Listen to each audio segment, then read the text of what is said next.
Industri F&B di Indonesia ramai diperbincangkan perkara review-mereview makanan. Ada yang menganggap bahwa para pelaku cenderung menolak kritik dan review jujur. Karenanya, kami mengundang 4 pelaku F&B untuk memberikan tanggapannya terhadap persepsi yang seringkali muncul.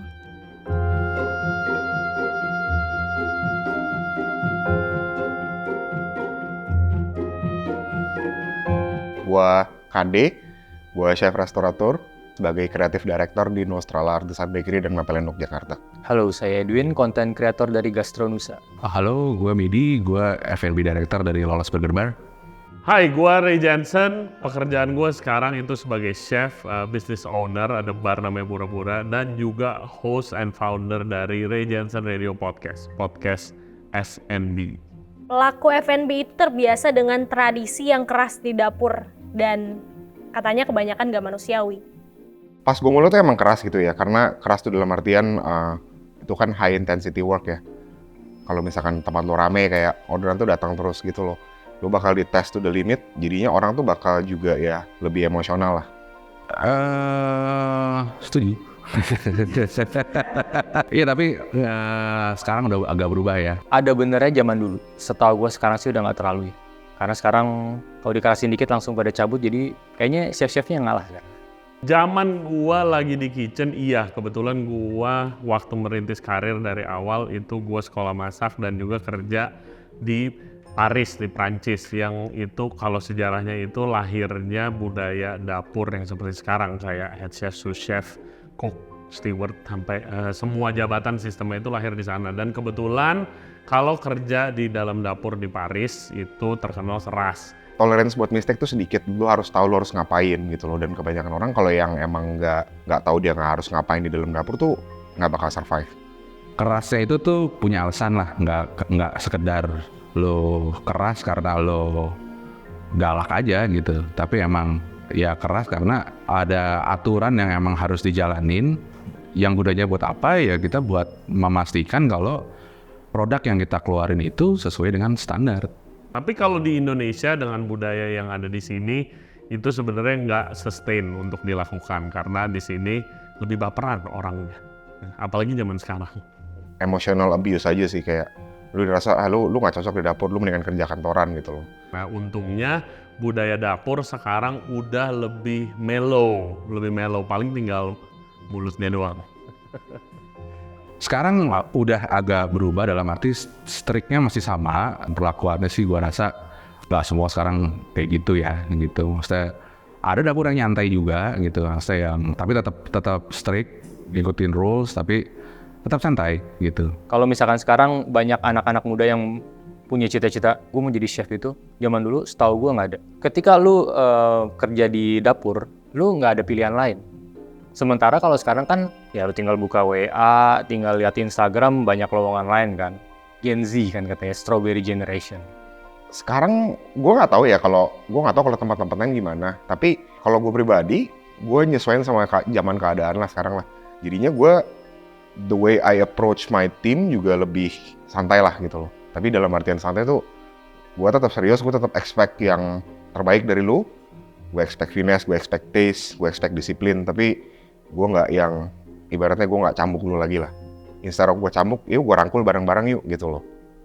Kadang-kadang kalau di dapur itu pressure tuh sebenarnya bukan dari apa yang kita harus kerjain, tapi lebih ke kita mau serve yang terbaik buat customer aja gitu. Sous chef itu menggunakan bahasa bahkan tindakan kasar kepada para kitchen staff. Sebenarnya bukan karena itu sih. Menurut gue karena di kitchen itu kalau lagi rush hour itu bener-bener hektik banget kan. Jadi nggak mungkin lalu ngomong, tolong ambilin itu di sini.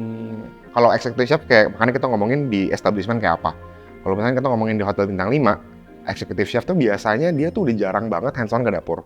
Dia tuh lebih ngurusin paperwork, costing segala macam, kerjaan-kerjaan kantor lah. Yang biasanya paling kasar atau paling abusive di kitchen itu adalah sous chef, bawahnya biasanya. Kebiasaannya seperti itu memang.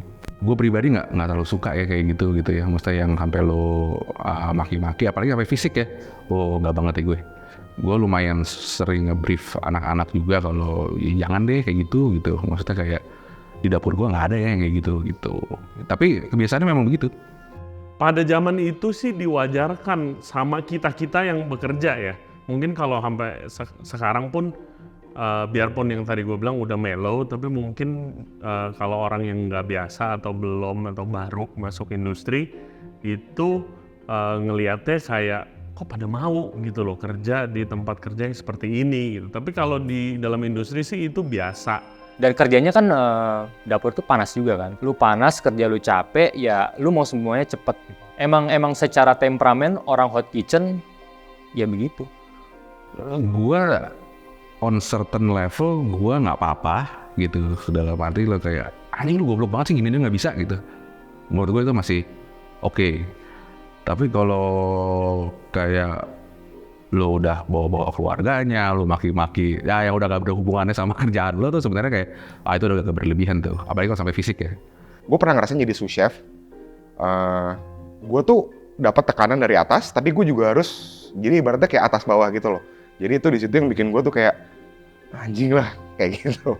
Kasarnya ditempa lah ya bilangnya, ditempa supaya kuat mental dan fisiknya kuat karena kerja di kitchen itu berat. Si chef ini pun misalnya dia waktu itu mukul gua gitu pakai frying pan, tapi habis itu kita ngebir bareng gitu malamnya karena waktu pada saat restoran buka dan lagi service kita bilangnya, dimana itu masa lagi dinner, lagi serving makanannya, kita bilangnya service itu whatever happen in service stay in the service gitu, nothing personal. Orang-orang yang dapat bertahan di industri F&B adalah yang punya koneksi atau banyak uang. Gue setuju. Banyak uang dalam artian, oke, koneksi itu penting banget. Koneksi dan uang itu cuma bisa membukakan lu jalan. Tapi ketika lu ngejalaninnya tergantung lu lagi. Koneksi iya, banyak uang belum tentu. Kalau uang untuk bertahan ya udah pastilah, namanya juga bisnis, cash flow-nya harus bagus gitu, itu kan uang. Kalau koneksi bisa dibilang jujur sejujur-jujurnya itu lebih penting daripada skill masak. Yang gue bilang ke chef gue yang selalu gue ajarin adalah lu harus hone your craft, tapi at the same time lu harus bikin koneksi karena lu nggak tahu orang di luar tuh bakal bawa lu rezeki apa gitu loh. Sebagian gue setuju sama statementnya gitu, punya banyak koneksi iya. Kalau lu nggak punya, lu cari koneksinya gitu, karena itu bakal berguna banget buat usaha lo ya, buat bisnis F&B lo. Tapi kalau lo harus punya uang, iya, tapi nggak perlu yang lo punya yang kayak, wah gue punya budget unlimited gitu. Kalau banyak uang, ya nggak bohong, semua bisnis butuh duit, nggak cuma F&B gitu. Lu nggak mesti duit lu bisa kayak lu, again dari koneksi. Kalau misalkan lu orangnya oke, lu kerja jujur, nggak pernah nipu, orang kan percaya sama lu. Tapi at the same time juga, duit itu bisa jadi sumber blessing atau sumber masalah. Yes, it helps, tapi ujung-ujungnya seberapa lama sih bisa membantu gitu? It's a matter of how you manage your money lah sebenarnya lah. Semua butuh duit. Tapi ya kalau misalkan lu nggak bisa manage, sama aja bohong. Maksudnya gue juga pernah ngeliat restoran yang bikin modalnya 10M, 20M, dan jadi nggak jadi apa-apa, tutup juga ujung-ujungnya. Karena nggak bisa manage duitnya sih. Penentuan harga makanan dan minuman di restoran dinilai nggak sebanding dengan kualitas atau pengalaman yang diberikan. Kriteria penilaian itu kan pertama subjektif ya. Buat orang yang gajinya UMR mungkin 50.000, 100.000 itu makan mahal. Tapi buat yang gajinya 100 juta, 500 juta sebulan, itu murah. Nah, itu tergantung restorannya gitu dan tergantung target marketnya. Jadi iya, dengan banyaknya food reviewer sekarang di Instagram atau TikTok ataupun YouTube. Jadi restoran kan pada ke-expose nih kan. Tapi sebenarnya restoran itu sesuatu yang sangat-sangat subjektif. Setuju, tapi nggak setuju juga gitu. Terlalu mahal udah pasti kita cari untung gitu. Lu kalau mau murah ya lu beli sendiri, lu masak di rumah gitu kan. Misalkan lu datang ke Union deh, let's say. Lu ngeliat dia jual salmon, mashed potato, sayur 250.000 misalkan gitu ya. Yang lu hitung tuh nggak cuman bahannya doang. Di situ ada sewa, ada karyawan yang harus dibayar, ada listrik, ada overhead segala macam. Yang lu beli itu kan sebenarnya experience sama si produknya kan. Jadi kayak secara produk, gua bisa beli ayam di pasar harga lebih murah. Tapi apakah gua bisa bikin ayam itu seenak ayam Soeharti bikin? Belum tentu. Itu yang gue cari, makanya gue bayar lebih mahal. Jadi gini nih, ada satu stigma ya yang bilang bahwa makanan mahal harus enak. Menurut gue nggak selalu juga. Gue tuh sering makan makanan kaki lima. Waktu kemarin gue ke Solo itu, makan sate kambing Pak Mardi, itu 30.000 enak banget. Sementara kalau kita berapa kali makan di restoran fine dining yang misalkan juta-jutaan, ternyata nggak sesuai ekspektasi. Gue sebagai orang yang misalnya tidak suka makan pedas gitu, terus abis itu gue lihat review, oh ada restoran Manado terkenal, ya kan, abis itu gue makan ke sana, gue nggak bisa makan pedas, ya gue tidak akan enjoy gitu. Pertama itu, cocok gak sih restorannya sama, apakah kita ini target market restorannya? Jadi menurut gue, again, lu ke restoran pasti nyari makanan. Kalau orang awam pasti kan ya, gue nggak tahu menau lah soal overhead di luar kosnya lah. Cuman menurut gue ada harga yang harus dihitung gitu loh. Kadang kita ngeset harga jual itu nggak cuma soal harga bahan doang, gitu. Jadi ada cost yang harus diperhitungkan. Para pelaku F&B itu anti kritik dan review jujur. Anti kritik nggak. Kalau misalkan pelaku F&B anti kritik pasti bisnisnya bangkrut. Mungkin usaha F&B yang jelek, yes. Tapi kalau misalkan yang mereka bagus, mereka sales profesional, gue yakin sih pasti mau dengerin ya. Stigma dari siapa itu ya sebenarnya? Jadi tidak mungkin orang F&B itu bisa naik karirnya kalau dia anti kritik. Itu nggak mungkin. Enggak sih, kritik tuh jadi concern kita loh. Weekly meeting, monthly meeting, yang kita bahas itu Google review sama comment card ya, guest comment card gitu ya. Guest comment card. Kalau kita anti kritik, kita kan nggak akan ngelakuin itu gitu kan. Kita justru sangat ngedengerin kritik gitu. Banyak yang anggap gue ngebelain chef dan gak boleh kritik kan ya. Gue justru mewakili konsumen. Gue bisa ngebacot begini karena gue ngerasa gue gak punya bisnis F&B. Jadi apapun yang gue ngomong, gue gak vested interest. Ada lah orang yang beberapa yang anti kritik kayak, makanan lo kurang ini nih, kurang itu. Oh enggak, marketnya aja nggak ngerti. Market Jakarta aja yang nggak ngerti gini-gini. Biasanya kalau kayak gitu tuh chef-chef yang baru pulang dari luar negeri gitu loh, yang kayak merasa market Jakarta nggak ngerti apa-apa lah. Survival rate buat restoran itu lumayan mengerikan menurut gue. Menurut data yang gue baca, di tahun pertama itu 3 dari 5 restoran itu tutup. Setelah 5 tahun, 4 dari 4 restoran itu tutup. Selama 5 tahun, yang bisnis yang survive dari 5 itu cuma 1. Jadi kalau misalkan lu ketemu restoran yang anti kritik nggak mau dengerin, diemin aja. Survival rate mereka cuma 20% kok. Karena gue dulu sebagai pekerja di F&B, ya itu kerjaannya dikritik doang sama bos gue. Itu ngomong, kadang kalau service ngomong, itu kalau kita bikin salah doang, gitu loh. Oh ini gosong, oh ini keasinan. Nggak mungkin dia bilang, gila yang tadi enak banget, itu. Nggak sempet, kita di dapur sibuk. Tapi kritik yang kayak gimana gitu, maksudnya kritiknya ya harus ada basicnya gitu. Karena kalau emang kritik lo bagus dan emang valid, pasti kita dengerin dan pasti kita perbaiki gitu. Yang dikasih tahu alasannya kenapa. Contoh, gue waktu dulu kerja, waktu udah posisi oke sebagai chef, mimpin dapur, itu gue paling gak suka kalau ada owner atau temennya owner yang ngomong ke gue, makanan lu kurang enak, Ray. Pasti akan gue tanya lagi, oke, kurangnya di mana?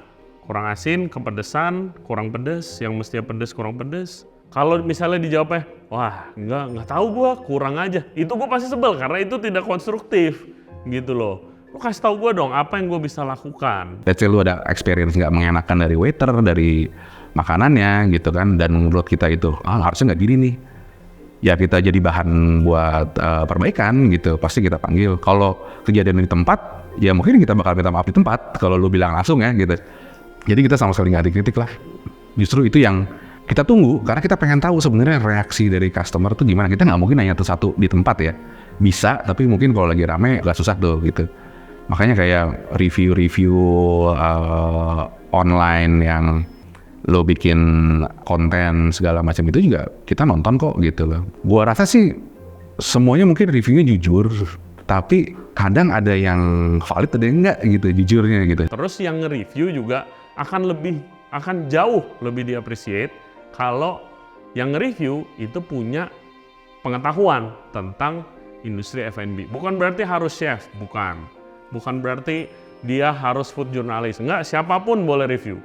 Siapapun boleh upload, tapi seenggaknya ngobrol dulu ke chefnya, ngobrol dulu ke owner atau restoran manajernya, kan staff ada di sana. Karena kalau kalian komplainnya di restoran, itu bisa ada solusinya. Komplain makanan keasinan, bisa diganti yang baru, ya kan? Bisa di take out dari bill, bisa dikasih free dessert dan macam-macam. Pokoknya ada solusi, karena sebagai business owner dan juga sebuah restoran, itu number one Targetnya adalah customer begitu meninggalkan restorannya itu happy. Kalau reviewnya di internet, ya udah nggak ada solusinya, mau bagaimana? Kecuali emang mau nyari viral doang. Review jujur tuh tolak ukurnya siapa gitu maksud gue. Sedangkan gue ngerasa review jujur di Jakarta itu kebanyakan ya adalah beberapa food blogger yang menurut gue nggak ada isinya sih. Let's say apa mau disebut namanya? Boleh kayak Koki Rumah, Code Blue, Olivia Haryanto. Menurut gue nggak ada isinya. Pertama, gue sangat terganggu sama reviewer jujur semuanya. Bukan berarti kalian gue sebel karena lu jujur. Bukan, tapi karena caranya aja, cara pembawaannya. Yang paling terkenal kan si Code Blue, ya kan, yang mau tinju sama Arnold gitu. Nah, dia itu, gue kenal dia udah lama. Jauh sebelum dia terkenal, jauh banget. Karena gue jualan kue sama adiknya. Kebetulan kita sekolahnya sama di Perancis, kita jualan kue bareng. Itu orang dari dulu emang tukang tipu, guys. Dan dia tidak punya pengalaman. Ternyata yang ditipu itu tadinya, biasanya yang ditipu adalah temennya, keluarganya, dan rekan-rekan bisnisnya. Ini yang ditipu sekarang publik. Karena dia mengaku sebagai chef dan konsultan dan punya pengalaman di F&B yang lama banget. Semuanya itu tidak benar gitu loh. Yang sekolah, yang chef, pastry chef and baker, dan talented juga itu Isaura, adiknya. Gitu. Dia bantu-bantu di bisnisnya karena tidak punya kerjaan. Itu pertama kali gue kenal dia kayak begitu. Yang gue paling sebel dan khawatir, ini reviewer yang baru mulai itu pada ngikutin stylenya dia. Jadi menurut gue review jujur menurut lu adalah lu nggak jelek-jelekin. Karena orang tuh kayak bahasanya tuh apa zaman sekarang kayak online masturbation ya. Kayak lu tuh seneng digituin lah gitu loh. Lu seneng kalau komen lu banyak segala macam. Padahal apa sih review jujur tuh apa sih? Review jujur, oke lu jujur soal apa? Subjektif banget. Buat apa? Karena ya lu demen gitu loh. Lu kayak dapet social orgasm dari kayak gituan. Apa mispersepsi masyarakat yang ingin kalian ubah tentang dunia F&B di Indonesia? Food reviewer itu tahu banget soal makanan dan soal restoran. Karena reviewer itu basically awalnya ya tamu biasa. Gitu. Tapi karena dia sering makan, ya, dia lebih banyak daripada orang-orang biasa. Tapi itu juga nggak banyak-banyak banget dan tidak akan sebanding sama chefnya, sama restoran ownernya yang emang udah punya pengalaman di F&B. Tugas reviewer adalah promosi. Mau kritik? Boleh. Tapi lakukanlah dengan cara yang benar dan tadi konstruktif. Orang banyak yang mikir F&B itu gampang. Oh, lu beli bahan 50.000, lu jual 100.000, untung lu 100%. Itu yang menurut gua agak harus diubah ya. Ketika lu menjalaninya sendiri baru berasa tuh beda. Kalau kita tuh, bisnis F&B tuh untungnya gede. Sebenarnya enggak juga, karena expenses kita juga gede banget. Gitu, maksudnya kayak expenses kita ya buat operation segala macam, overhead segala macam itu gede juga. Jadi kayak selain bahan baku kan ada yang lain-lain juga. Ada rent yang harus dibayar, ada listrik yang harus dibayar, ada karyawan yang harus digaji. Gue tuh pengen orang tahu kalau misalkan kayak lu makan keluar, yang kayak tadi gue bilang, harga makanan itu tuh nggak cuman soal bahannya doang. Ada orang di balik-baliknya, ada orang yang ngerjain segala macam. Lu bayar makanan segini, itu tuh lu nggak cuma bayar di piring itu doang. I mean ultimately soal value makanannya ya, cuman lu bayar servisnya, lu bayar ambience-nya. Kalau lu cuma ngebandingin, lu beli ayam harga sekilo 35.000, lu jual sepotong 35.000, untung lu gede banget dong gitu. Tapi kan ada biaya-biaya di selain bahan pokoknya gitu kan. Kita survei ke 100 orang deh, kalau misalkan lu pensiun, lu pingin punya bisnis apa sih? Gue yakin lebih dari 50% ada yang ngomong bukan cuma kafe, tapi F&B in general lah, restoran atau apa sih. Mereka karena mereka pikir ini bisnis yang gampang. Setelah lu menjalaninya sendiri, lu akan tahu bahwa banyak hal-hal di luar makanan yang mesti lurusin. Ada banyak elemen di balik satu restoran, jadi nggak cuma makanan. Kayak gitu. Jadi kalau misalkan orang bilang ke gue, makan lu di sini? Enggak, makanan nggak enak. Tapi kan tempatnya enak. Gitu loh. Karena menurut gue restoran it's not just about the food. Makanan penting, cuman kalau gue pribadi gue ngeliat yang lain aja sih. Kayak gue bakal ngeliat yang elemen-elemen lain di satu restoran itu sih. Jadi ada banyak hal di luar makanan yang mesti lu urusin juga. Dan gak segampang itu.